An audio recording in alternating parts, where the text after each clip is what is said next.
Moi, je vais commencer par une réflexion sur le rapport entre la dette et l'indépendance, ou entre indépendance et dette. Les rapports sont... De toute façon, il n'y a pas de causalité univoque. Et je vais poser une première question. Qu'est-ce que c'est que l'indépendance ? Une cité, une communauté, quand est-ce qu'elle peut se considérer comme autonome ou indépendante ? Voilà, avoir à manger. Quand une communauté qui est installée dans un territoire, elle peut se nourrir de ce que ce territoire lui offre. Et si ce n'est pas le cas, cette communauté, elle ne s'y installe pas. Elle continue sa vie nomade, hein, on est bien d'accord. Si on prend l'exemple d'un village, les gens y vivaient au village, et quand ils quittaient le village, ils le quittaient pour aller changer leurs produits, ou plus tard pour faire du commerce. Mais ils ne quittaient jamais leur village pour aller se soumettre à occupation d'autrui, ou pour aller chercher ses moyens de subsistance ailleurs, sur crédit. Donc, en dehors de notre époque toute récente, il n'existe aucun précédent historique d'une communauté humaine entière qui était obligée d'aller chercher du crédit pour survivre là où elle est installée. Hein? Or, aujourd'hui, on se trouve face à un phénomène complètement saugrenu. La planète entière est endettée à une poignée de familles hyper riches qui ont le permis de détenir la presque totalité des richesses, au point que cette dette de la planète vis-à-vis des banquiers corresponde à 3 fois le PIB mondial. En revenant sur ma réflexion historique, je demande, depuis quand est-ce considéré comme normal que les Africains attendent le maïs des États-Unis pour les nourrir? Depuis quand est-ce considéré comme raisonnable que les agriculteurs reçoivent des subventions pour ne pas cultiver leurs champs ou pour enterrer leurs récoltes? Comment est-ce possible qu'aujourd'hui on soit convaincu de vivre en démocratie et en état de droit alors qu'il n'y a ni l'un ni l'autre?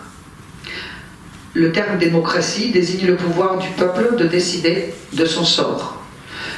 Une situation où le peuple a le contrôle ultime des organes qu'il met en place et où dans aucun cas il ne perd sa qualité de source de pouvoir. Aujourd'hui, on en est très loin. Concernant ce que nous appelons état de droit, pour nous, c'est devenu un ensemble de lois qui visent à faire plier les gouvernés à ce qui convient au gouverneur. Dans l'exemple historique de démocratie, la cité d'Athènes, entre le 5e et le 4e siècle avant Jésus, les lois étaient créées par l'ensemble des citoyens. Les lois avaient une fonction indicative et ce n'était pas un chemin en barrière où on tirait du nez les citoyens. Quand Socrate a été condamné à mort, il n'y avait pas de prison, il n'y avait pas de bourreau. Socrate n'était pas condamné à une mort physique, mais à une mort politique. Socrate était invité à quitter la cité, ou bien à trouver par lui-même la façon de mettre fin à sa vie.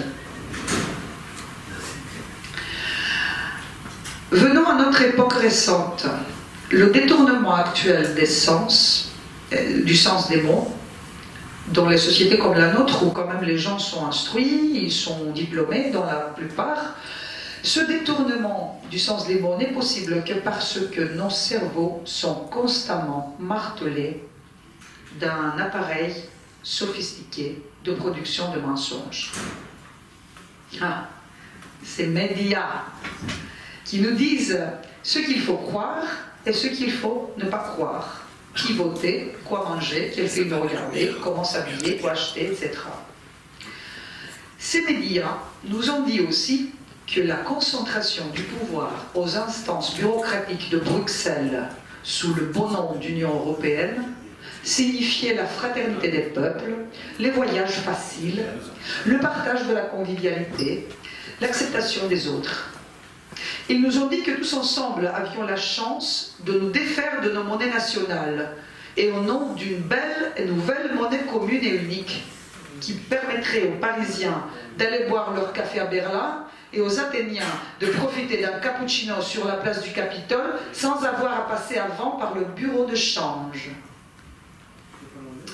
Le 31 décembre 2001, à minuit, alors qu'on fêtait l'entrée dans l'Union européenne et dans l'Union monétaire, la dette de nos pays respectifs, qui était une dette en monnaie nationale, passait à être une dette en euros.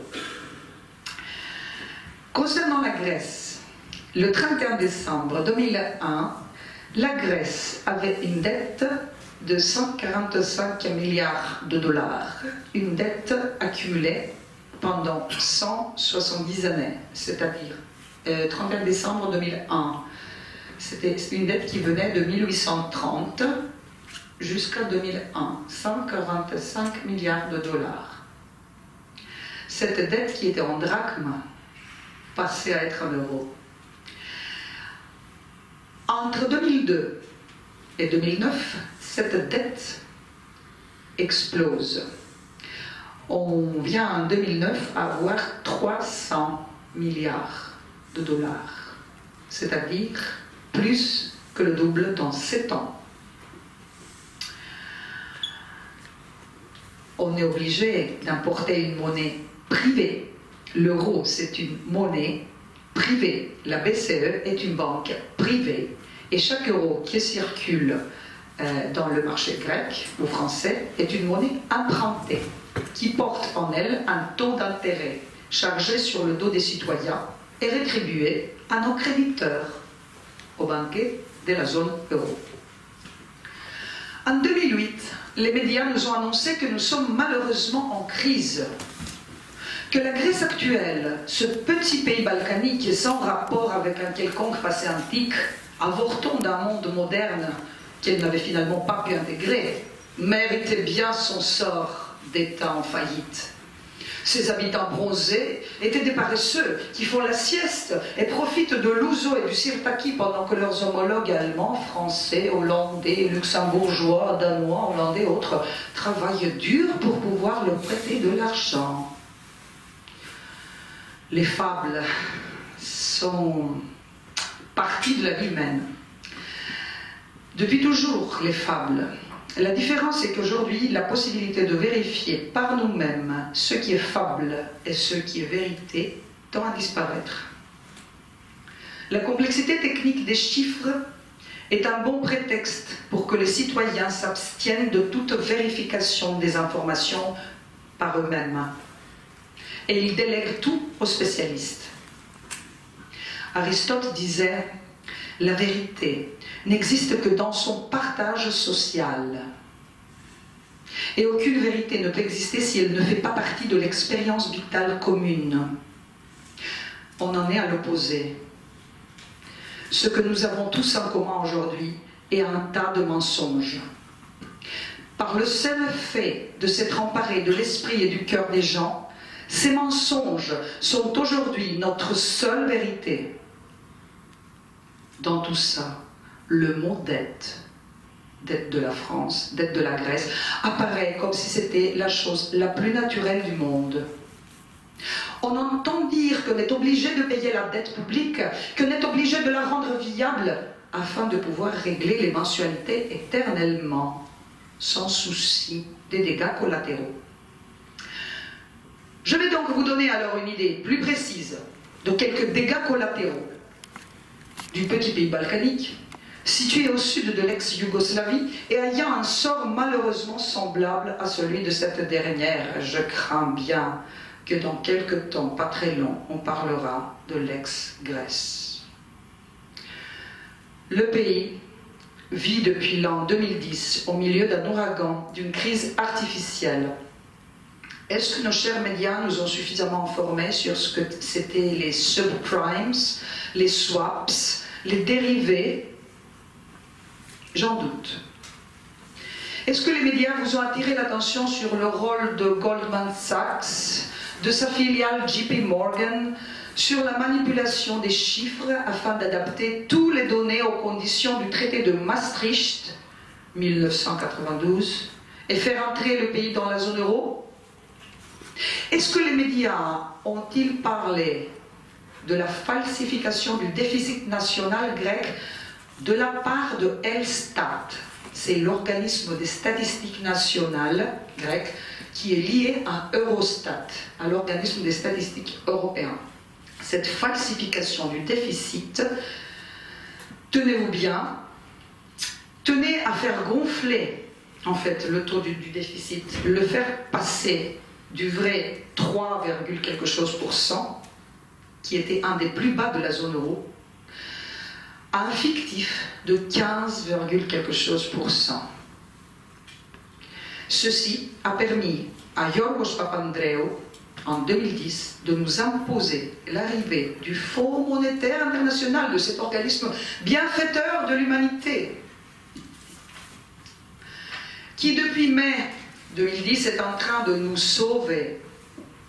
Petit détail, le frère de Giorgos Papandreou, depuis les USA, plaçait de l'argent sur le pari de la faillite de la Grèce. Donc je résume.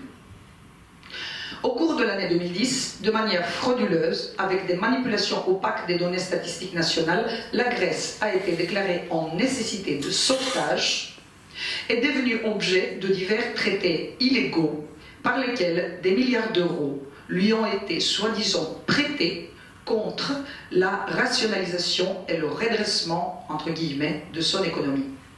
Vous pouvez traduire, en démantèlement progressif du système social, éducatif et sanitaire, découpe des frais publics, bradage des services, des entreprises et des infrastructures publiques, et tout ça scellé par la démission définitive et irrévocable du pays de tout recours qui émane du droit international pour la protection de sa souveraineté.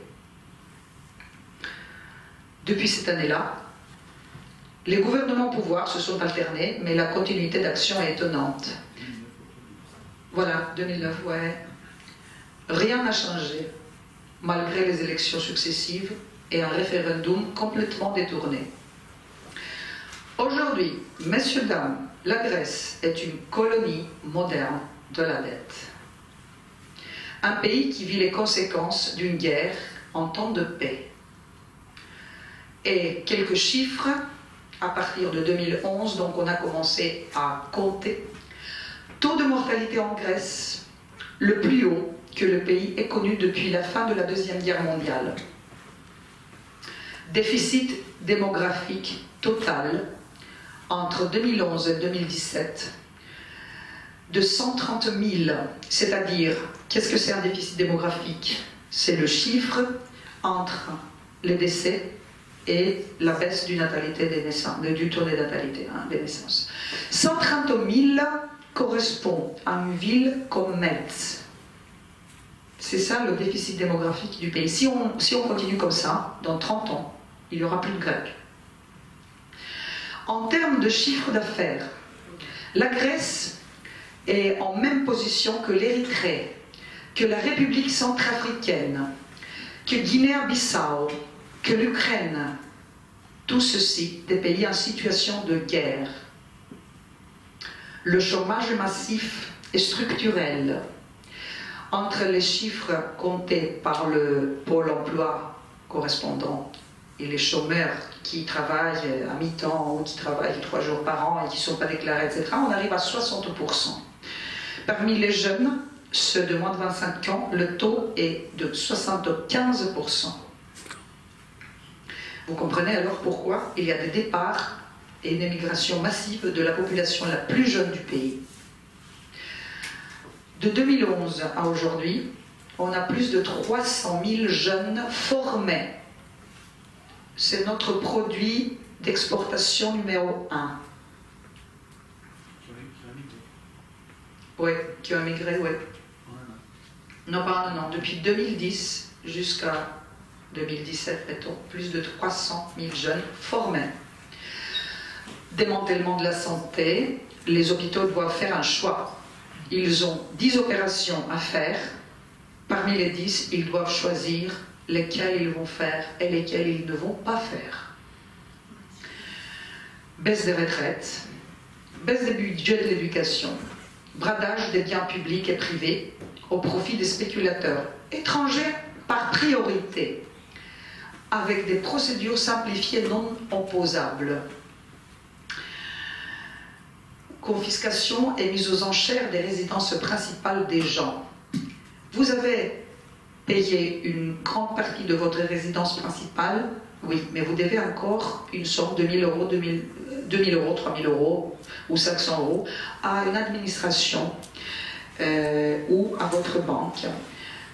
Donc entre les impôts, l'administration et les banques, il y a un pot commun, hein, et puis finalement votre dette elle est concédée à un fonds vautour étranger qui regroupe les dettes, qui les achète aux 5% de leur prix et qui met aux enchères votre maison. Et là, le nouveau code de procédure civile vise à faire ça que de façon électronique, c'est-à-dire pour contrarier, pour stopper un mouvement citoyen auprès des tribunaux qui bloquaient les juges, qui ne les laissaient pas monter pour faire leur travail et qui prenaient le papier des mains des notaires, hein, puisqu'on en a eu des cas où ils ont stoppé vraiment des dizaines et des centaines de mises aux enchères comme ça. Mais depuis quelques mois, le nouveau code de procédure civile, il sera électronique. Les gens sauront par un email qu'ils ont perdu leur résidence principale. Voilà, ferme la parenthèse. Les recettes des impôts et des fonds publics, donc, ils sont versés au profit des banques de spéculation et des fonds vautours étrangers, puisque tout va aux intérêts de la dette. L'abolition de la souveraineté nationale et la transformation du pays en colonie, c'est un fait puisque ça a été stipulé dans les traités signés. Aussi, ce qui est en train de se faire au fur et à mesure, c'est l'abolition des forces de défense nationale et la substitution par des forces de police et d'armée privées étrangères.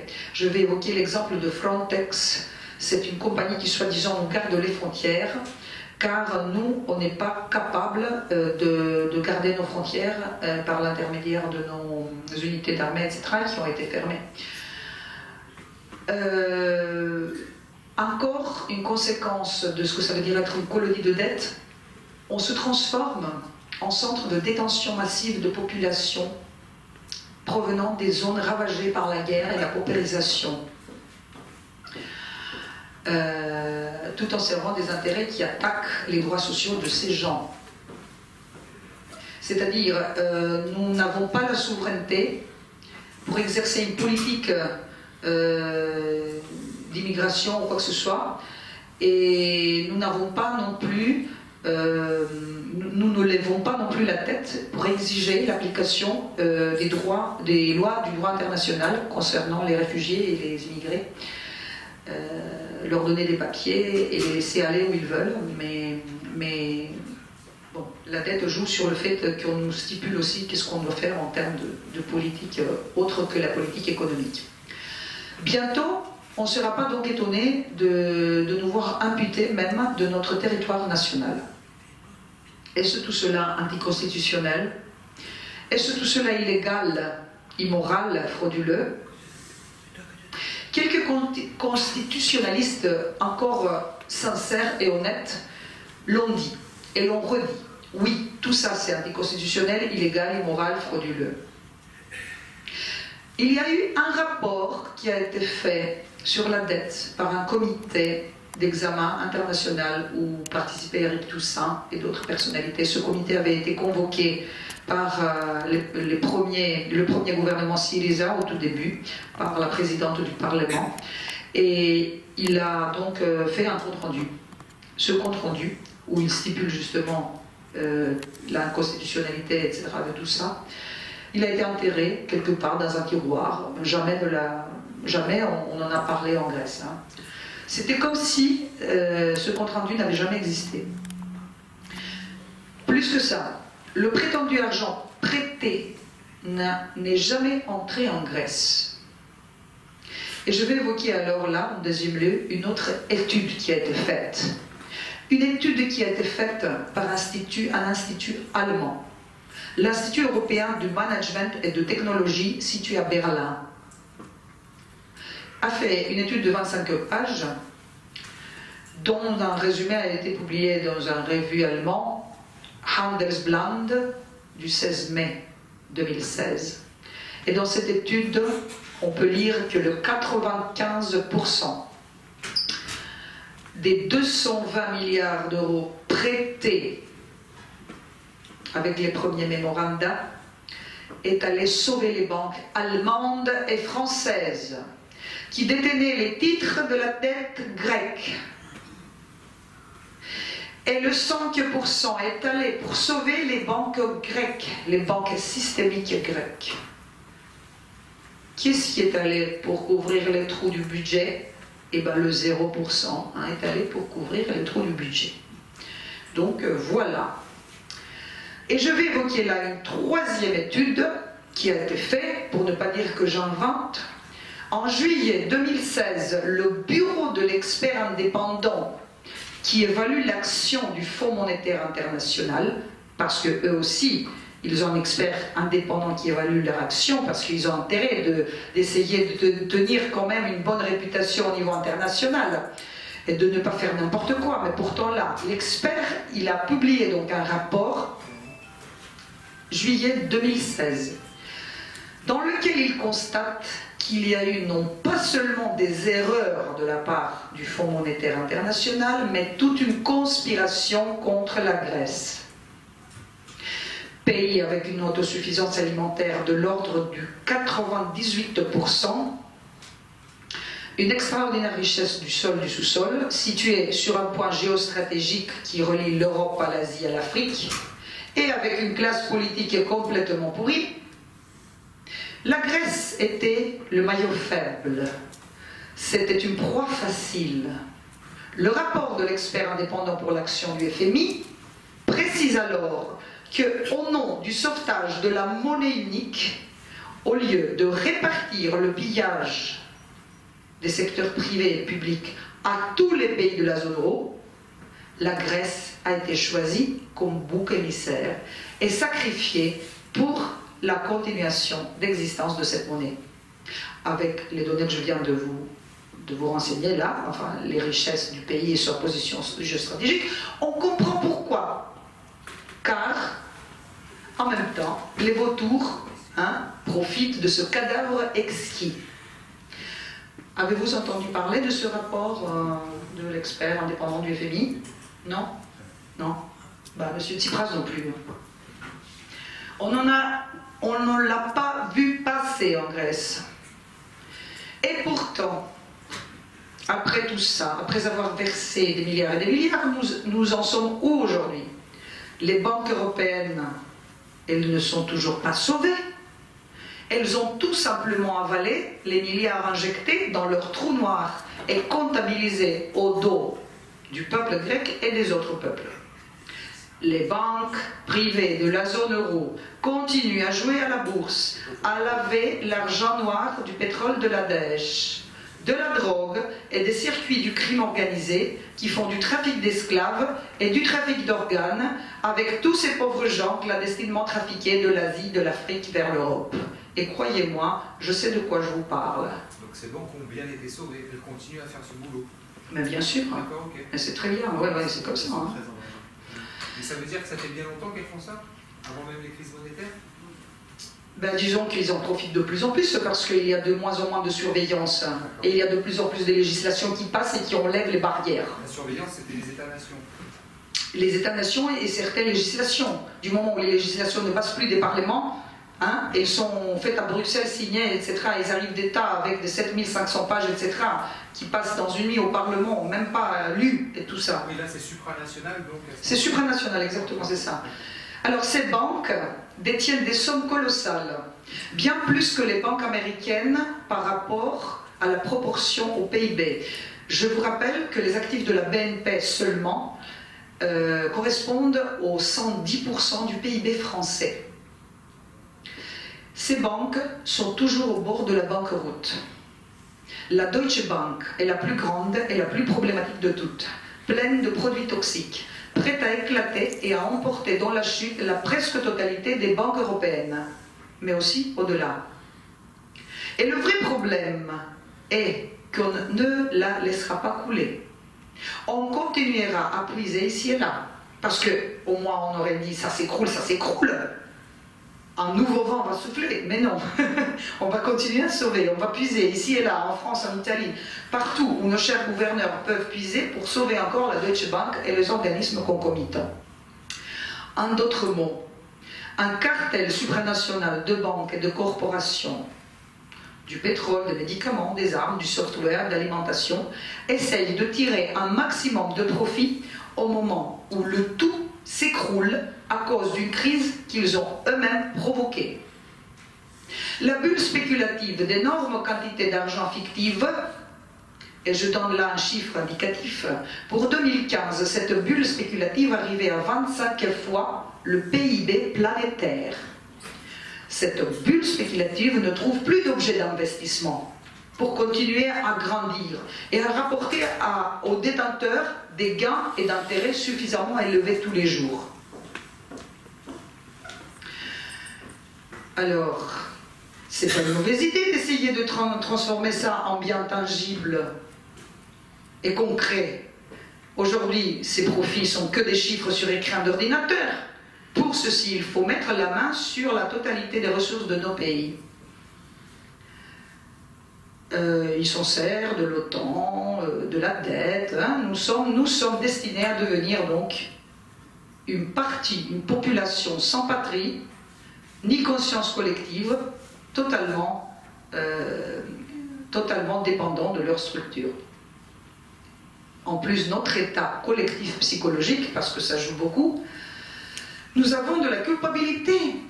On est endettés. Ils viennent nous sauver.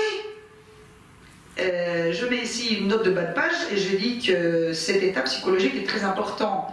Et un état semblable est celui, comme je disais tout à l'heure en parlant dans le couloir, celui causé par l'effet du terrorisme. Hein. C'est-à-dire on sème la culpabilité, on sème la terreur, tout ça sert à mettre en fonction une peur instinctive d'autoconservation grâce à laquelle on ne se mêle pas de ce qui se passe derrière les rideaux. Hein. On veut être sauvé sans chez nous et on regarde la télé. Et nous sommes prêts d'accepter la privation des libertés, la suppression des droits, la soumission, une surveillance accrue et une mainmise sur notre propriété publique et privée.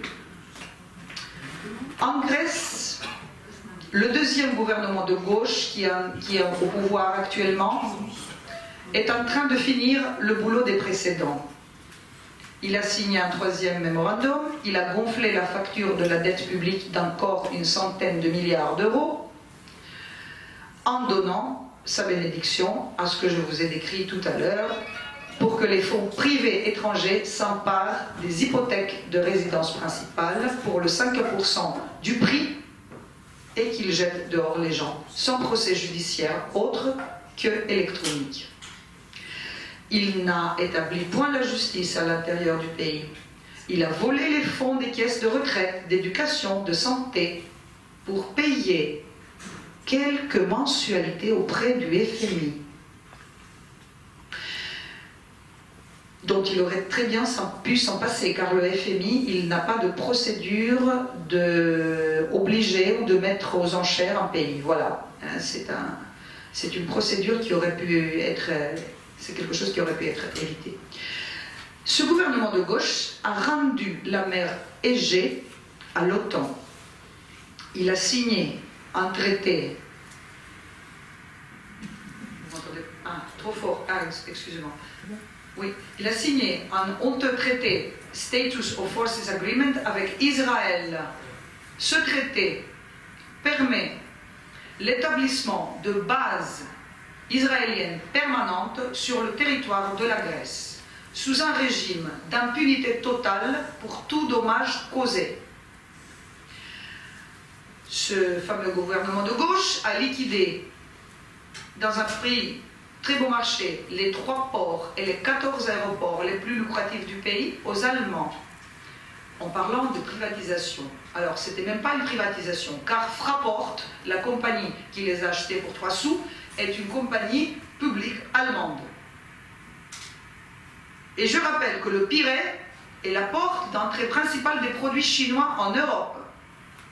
Donc, c'est un trésor, le Pirée. En mai 2016, nous avons eu la signature d'un projet de loi multiple de 7500 pages, que, comme vous comprenez, personne n'a lu. Avec ce projet de loi, ce gouvernement marionnette a cédé la totalité de la fortune du pays, les plages, les infrastructures, les zones frontalières, les ressources souterraines, l'espace aérien, au mécanisme européen de stabilité. Et là, c'est à vous de me dire si vous savez ce que ça veut dire mécanisme européen de stabilité. Non? Ça pas monétaire, non? Alors, soi-disant, c'est le Fonds monétaire international version Europe. Mais c'est plus terrible que ça. Car, je vous disais tout à l'heure que le Fonds monétaire international n'a pas la possibilité de s'emparer de la fortune d'un pays en le liquidant comme si c'était une entreprise privée. Non, alors le MES, le mécanisme européen de stabilité, il a ce pouvoir. Fondé en juillet 2013, entre 2008 et 2013 ou 2014, il y a eu une fondation d'une série d'institutions européennes, Étienne pourra le confirmer, un petit peu obscures, hein, des caisses, des fonds, des mécanismes, des choses, hein, soi-disant pour gérer la crise. Bon, ce mécanisme fait partie de ces nouveaux organes. Il a son quartier général au Luxembourg. Et il est, soi-disant, un organisme européen de gestion de dette des pays de la zone euro. Son conseil d'administration et son directeur n'ont des comptes à rendre à personne, à aucun corps élu. Ils ne peuvent être saisis par aucun tribunal. Et ils ont un pouvoir illimité sur les États membres qui doivent se conformer à ces ordres dans l'absolu. Il peut mener un pays en faillite, à différence du FMI qui ne peut pas. Le mécanisme européen de stabilité est alors un hyper-État qui a des privilèges et des impunités qu'aucun de ses États membres n'a.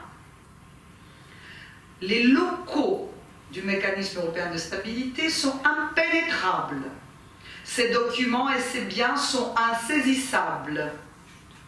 Et il est au-delà de toute autorité publique et autre. Voilà. Au moins, ce soir, vous aurez appris qu'est-ce que c'est le mécanisme européen de stabilité. Alors, par ce même projet de loi de 7500 pages, j'y reviens, le Parlement grec a signé son autosuppression totale et définitive, reconnaissant qu'il est pleinement substitué par Bruxelles. Le pays est ainsi bel et bien sous occupation totale et complète. Et je parlais tout à l'heure des forces de la défense aérienne, des unités d'armée de la mer Égée qui sont réduites en cédant leur place à Frontex, qui patrouillent aux côtés de l'OTAN, aux côtés des Israéliens et des Turcs qui font des exercices militaires, grandeur nature, pour préparer peut-être une prochaine invasion.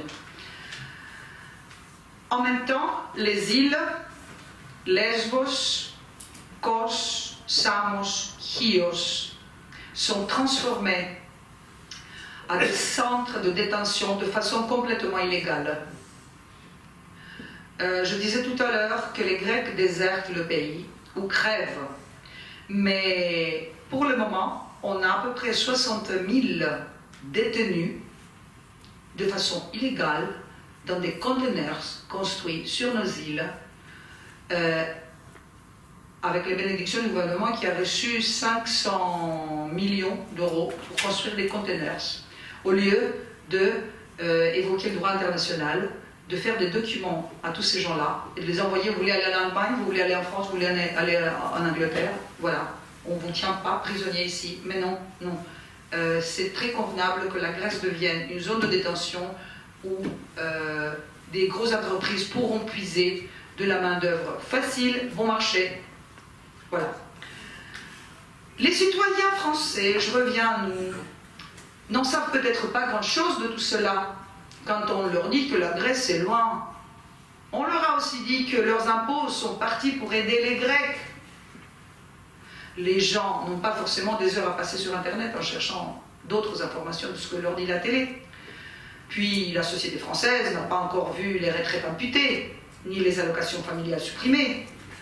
Le taux de chômage galopant, les découpes de l'allocation chômage, la congélation des salaires depuis 15 ans, les délocalisations, le nouveau code de travail, ne suffisent quand même pas pour qu'on se compare aux Grecs. Pourtant, on vous martèle la tête à vous aussi de compétitivité, sans préciser jusqu'où vous devez devenir compétitif pour pouvoir vivre dignement. Compétitif par rapport à qui? À la Chine? À la Roumanie? À l'Albanie? À la Turquie? À l'Italie? Ou bien même à l'Allemagne?